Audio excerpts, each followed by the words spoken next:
या देवी सर्वभूतेषु सर्वं खलविदं ब्रह्म नमस्तस्यै नमस्तस्यै नमस्तस्यै नमो नमः।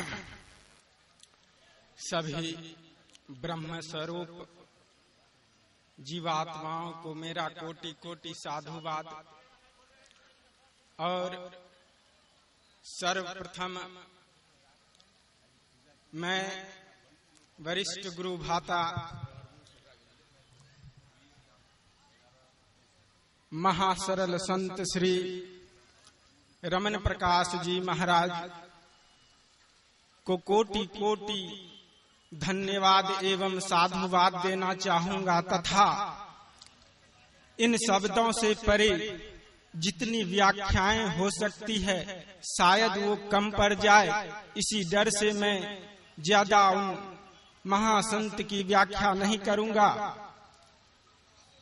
उनको कितना धन्यवाद ज्ञापन करूं।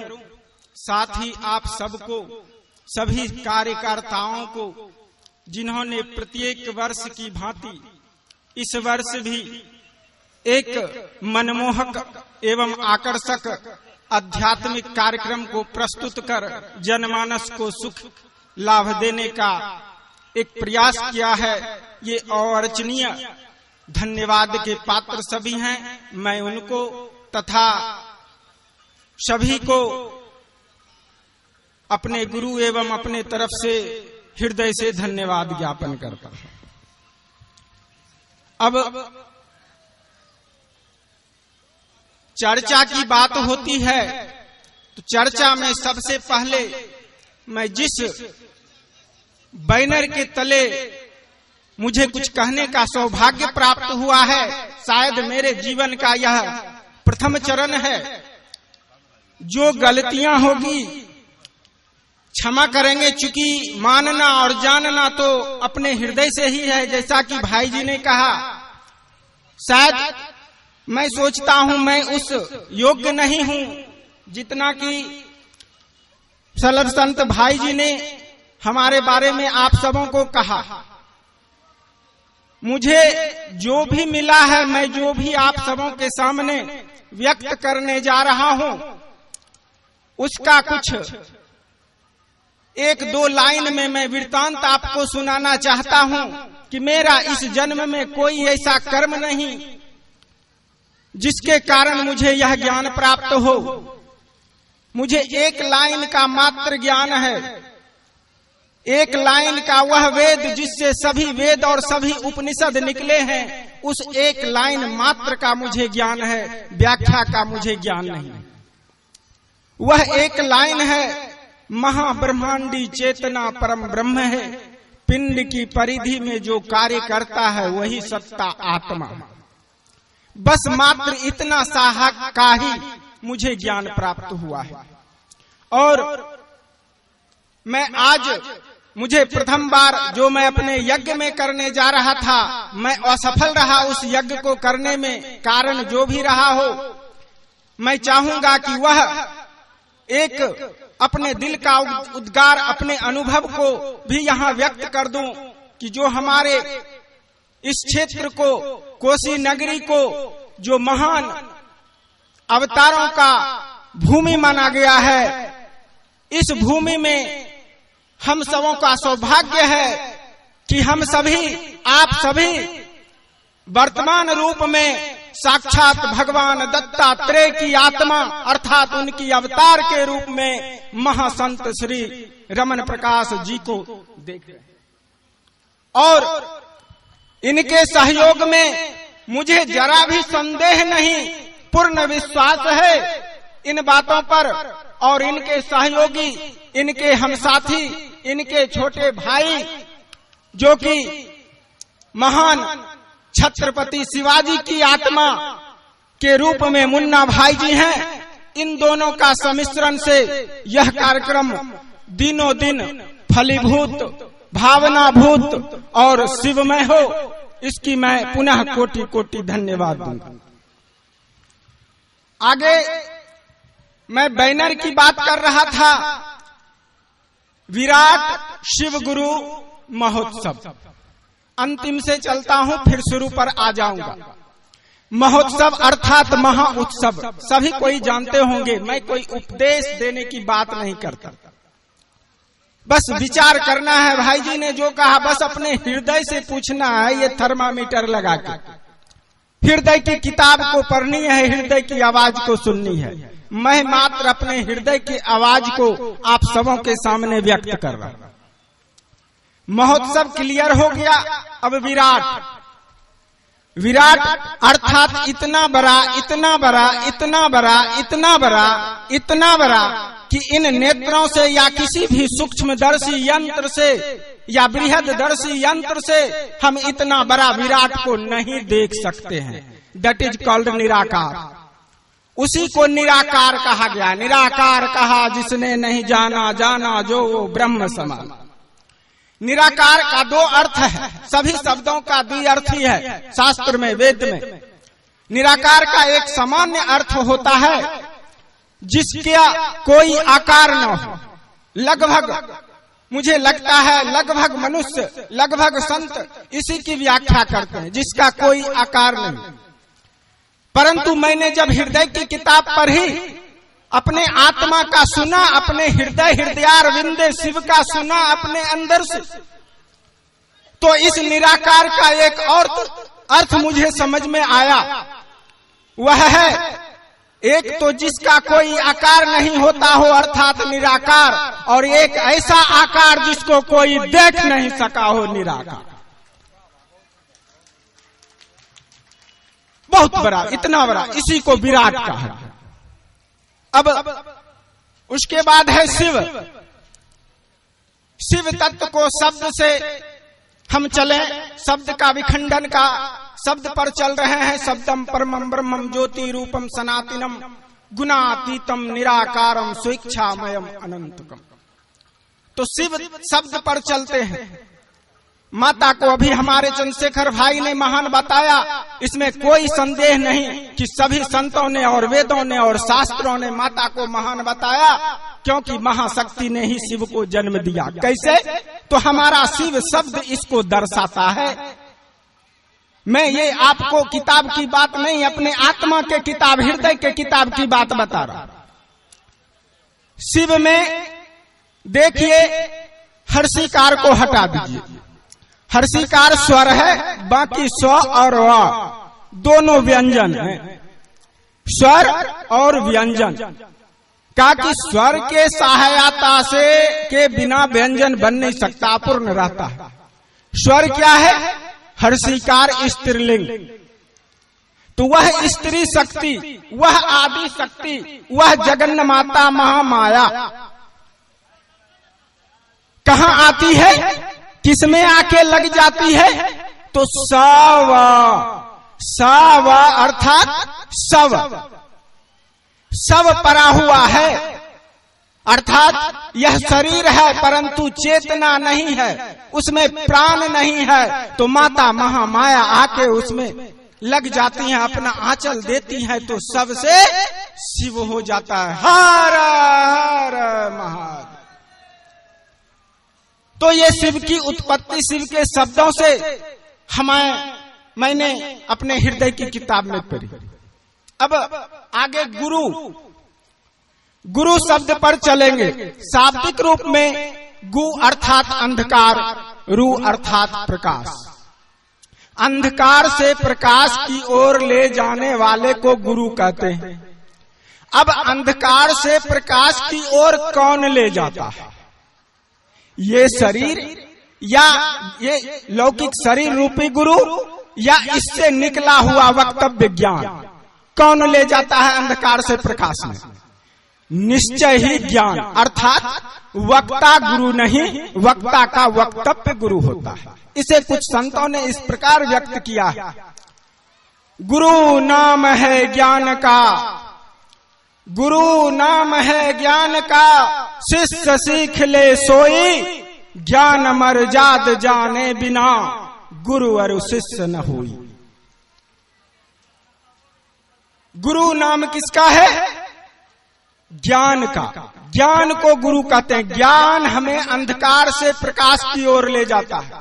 ज्ञान भौतिक रूप में अंधकार, अंधकार भौतिक रूप में है, सूक्ष्म रूप में अज्ञान अंधकार है। प्रकाश, प्रकाश भौतिक रूप में है, सूक्ष्म रूप में प्रकाश का मतलब ज्ञान, आत्मज्ञान। तो गुरु नाम है ज्ञान का। जो मुख से आवाज निकल रही है आत्मा का, परमात्मा का आवाज है। मेरे बाप की औकात नहीं है कि मैं कुछ बोल सकूं, महामाया माता की औकात है कि वो मैं बोल।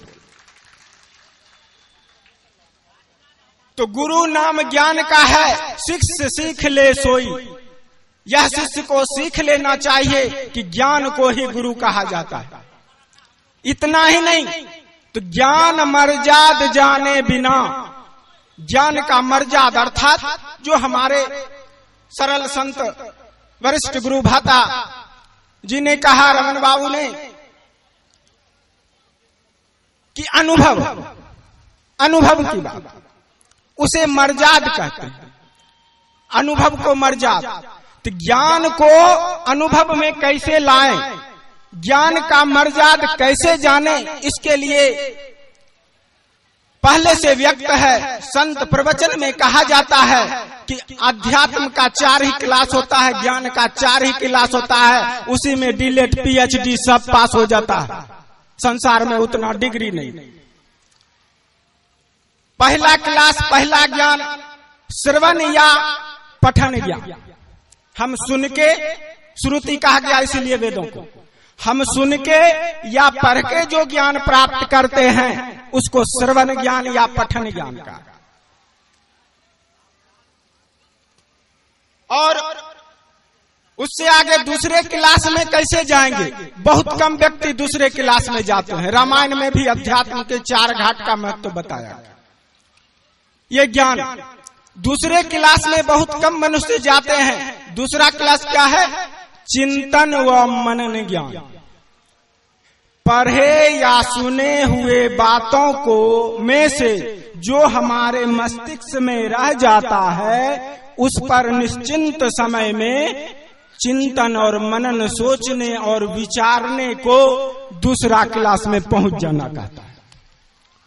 और जब हम चिंतन और विचार करके किसी एक निष्कर्ष पर पहुंचते हैं, ये दूसरा क्लास का रिजल्ट। और तीसरा क्लास है निधि साध्य ज्ञान, यानी उस चिंतन या मंथन किए हुए ज्ञान को जब हम अपने जीवन में धारण कर चलते हैं और चलने से अच्छा या बुरा परिणाम मिलता है, उसे कहा अनुभव ज्ञान। यानी ठोकर लगा तो हम सीखते हैं, अनुभव तभी होती है। मुझे भी सबको ऐसे होता है। तो ये अनुभव ज्ञान 4 क्लास पास कर लेते हैं, तब हम शिष्य होते हैं। और मूल तत्व का, तत्व शब्द संसार में अनेक है। अध्यात्म कहा अधियात्मन इति अध्यात्म, आत्मा की ओर गमन करने वाला विचारधाराओं को भी अध्यात्म कहा जाता है, वरना आधि दैविक और आधि भौतिक में आके लटक जाना पड़ता। मात्र अपने आत्मा के लिए सोचें। अगर हम आत्मा के लिए सोचते हैं तो परमात्मा के लिए सोचते हैं। कबीर साहब ने कहा, बंदो संतो देखत जग बौराना, संतो देखत जग बौराना, आत्म मारी परमात्म पूजे, उसमें कछु नहीं ज्ञाना, संतो देखत जग बौराना। तो वो परमात्मा यहाँ हृदय अरविंद हैं, हृदय से वो बोलते हैं। ये गुरु की महिमा, गुरु का बात, गुरु किसे कहते हैं, कैसे हम शिष्य होते हैं, इसकी बात। अब महोत्सव है, उत्सव हो रहा है, तो गुरु कितने प्रकार के हैं? सामान्य दृष्टिकोण पर सुनने को मिलता है 2 प्रकार के गुरु होते हैं, एक भौतिक और दूसरा आध्यात्मिक। तीसरा आधिदैविक गायब, आधिदैविक गायब हो जाता है। तो मैं उसकी बात नहीं करूंगा, मैं हृदय की बात करूंगा। और जिसे कबीर साहब ने, अन्य संतों ने भी कहा, गुरु किसे कहते हैं जान गए। अब गुरु कितने प्रकार के हर एक मानव के जीवन में होने चाहिए, जिससे अंतिम लक्ष्य तक पहुंचते हैं, वह जानना है। तो संतों ने कहा, प्रथम गुरु माता पिता रज बीरज की सोई दाता। प्रथम गुरु हमारे माता पिता हैं, जिसके रज बीरज के दान से, महादान से हमारा यह शरीर का निर्माण होता है, जिससे हम संसार में कृत्यों और कुकृत्यों को करते हैं। दोसर गुरु मन की धाई, गिरह बास की बंध छोड़ाई। दूसरा गुरु वह है हमारा मन। जैसे बच्चा जन्म लेता है और जब साल 1.5 साल का होता है, जब हम 1.5 साल के हुए होंगे, आप 1.5 साल के हुए होंगे, माताजी कहती होगी आपको जाते देखकर कि अरे बेटा उधर मत जाओ, गिर जाएगा बेटा, रुको रुको रुको बेटा, सुनने का नाम नहीं है बेटा, बाहर जा रहा है, गिरा धराम से, कोई बात नहीं, उठ फुट के चल। ये कौन ले जाता है? माता की बात नहीं सुनता, ये मन। ये मन की धाई, अर्थात मन को चलाने वाली धाई, अर्थात घर में काम करने वाली, अर्थात नौकरानी, अर्थात शक्ति महामाया। तो मन को चलाने वाली महामाया ये हमारा दूसरा गुरु। इसी गुरु पर हम जीवन भर रहते हैं, इसी गुरु। तेसर गुरु जिन धारिया नामा, लय लय नाम पुकारे गामा। तीसरे गुरु हमारे वो हैं जिन्होंने नामाकरण संस्कार किया और उसी से गांव के लोग हमें पुकारते हैं, संसार के लोग पुकारते हैं। चौथे गुरु जिन शिक्षा दिन्ना, जग व्यवहार तबे सब किन्ना।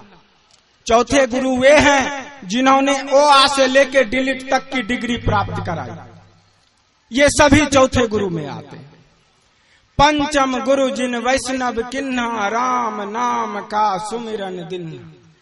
पांचवें गुरु मनुष्य का वह होता है जिसके कहने पर, जिसके बात से, जिसके बोली से, जिसके फनक से हम ईश्वर का नाम, राम का नाम, शिव का नाम जपना प्रारंभ कर देते हैं, वही हमारा पंचम गुरु कहलाता है। छठे गुरु जिन भ्रम घर तोरा, दुविधा मेटी एक से जोरा। छठा गुरु वह है जो भ्रम तोड़ देता है, शिष्य का भ्रम के गर्ह को तोड़ देता है, दुविधा को मेट देता है, मिटा देता है और एक से जोड़ देता है। वह क्या एक है? तो सभी संतों ने कहा आत्म दर्शन, आत्मा को जानो, आत्मा को सुनो। तो यह भ्रम तोड़ दिया कि ईश्वर परमात्मा कैसे प्राप्त होगा। सभी संतों ने भ्रम तोड़ा कि आत्मा से प्राप्त होगा, परंतु हम सभी उसी संत का पैर पकड़ के बैठे हुए, हम तो निर्वाण नहीं आ जाएंगे। गुरुजी भी अटका, गुरुजी भी अटक।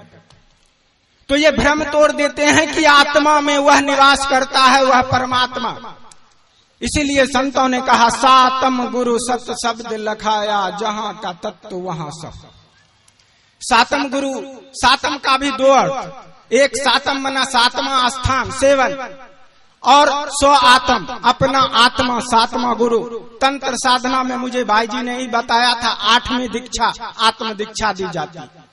ये उल्टाया गया है। पहले सतयुग में सर्वप्रथम आत्म दीक्षा थी, उसके बाद ये सभी दीक्षाएं थी। लेकिन बच्चे में उग्र होके कई संतों को श्राप दे दिया, भस्मीभूत कर दिया, इसीलिए इस ज्ञान को उल्टा दिया गया, रावण बन गया।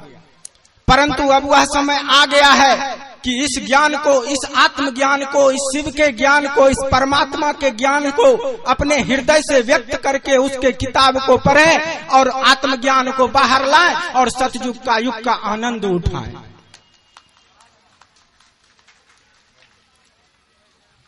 अब मैं इसके आगे, मुझे शायद मात्र 10 मिनट मिला है, परंतु संदेश सुनाने की मैंने यहां से देखी तो मैं भी इस आत्मा से निकले उस शिव ने, उस महागुरु ने, उस जगत गुरु ने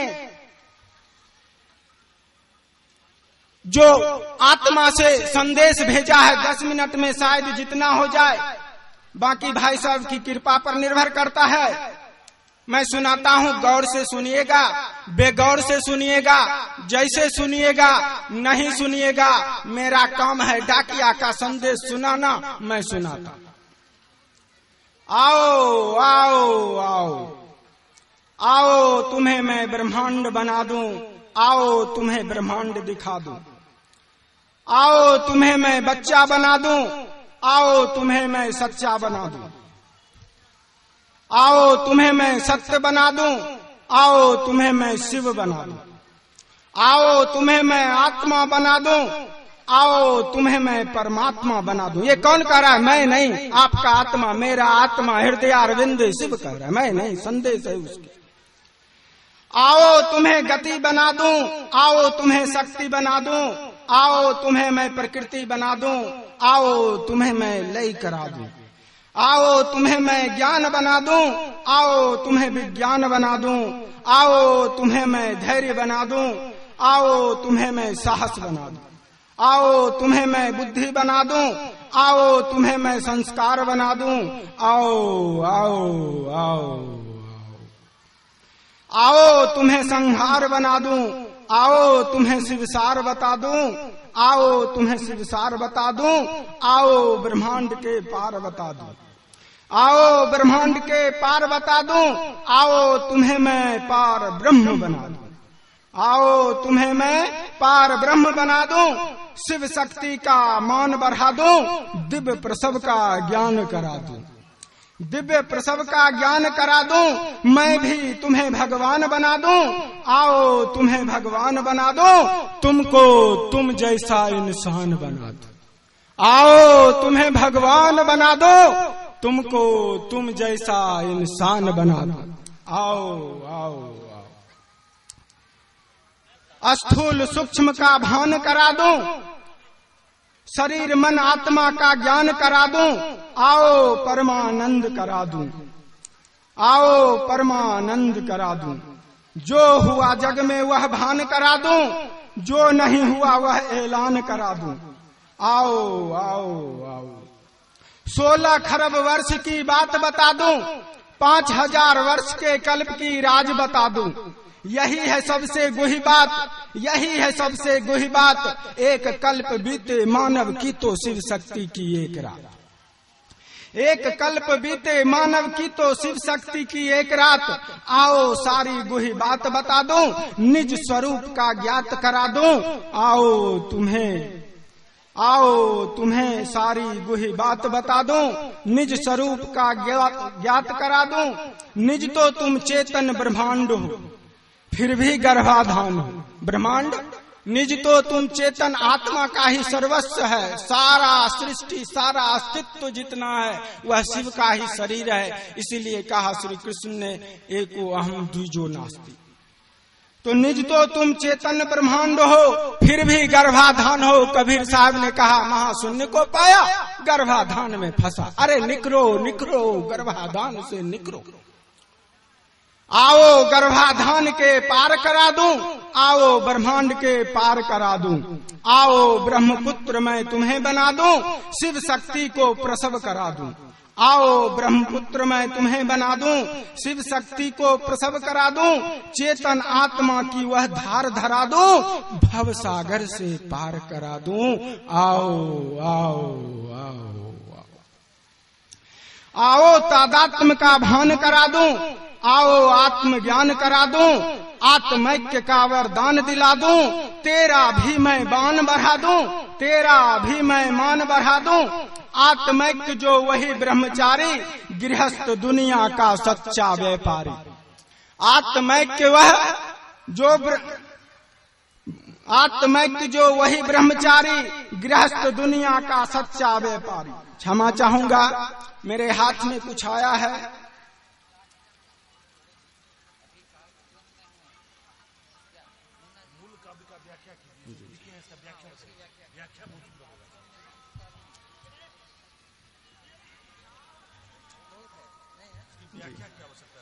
इतनी सारी आवाज जो सारी शक्ति, सारे स्वरूप को संजोए रखी है, जिसके लिए हम जन्मों जन्म से, कई वर्षों से, करोड़ों वर्षों से भटकते आ रहे हैं, वह कोई और नहीं, हमारे शिव, हमारे गुरु, हमारे हृदय से, हमारे अंदर की आवाज से हमें वह ज्ञान, वह स्वरूप मोक्ष को प्राप्त करा सकते हैं। दूसरा कोई संसाधन इस दुनिया में नहीं है।